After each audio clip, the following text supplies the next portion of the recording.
El lindo la gente de Cerro Porteño. Casi nos escuchan. La gente de Olimpia, ¿cómo está? Yo quiero levantar un ratito, que me dijeron que hay muchos seguidores de River. La gente de Boca Juniors. Sí. Bueno, no quiero dejar este llanto, compadre, así que lo tengo que cantar con esta hermosa gente y en consideración social contra el Barandú Tropical. Cantamos todo el mundo a la cuenta de tres.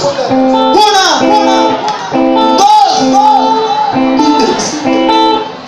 Esta canción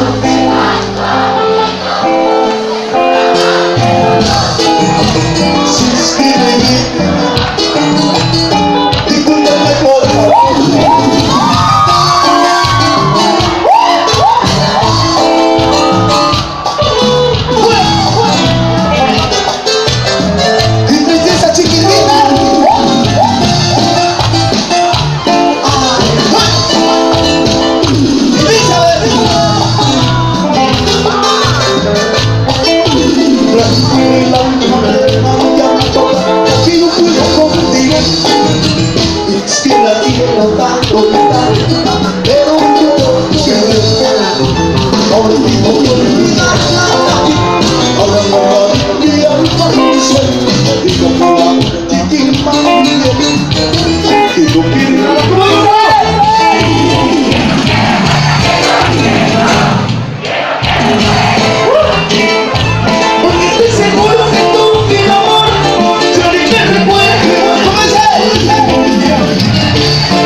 Las chicas se ven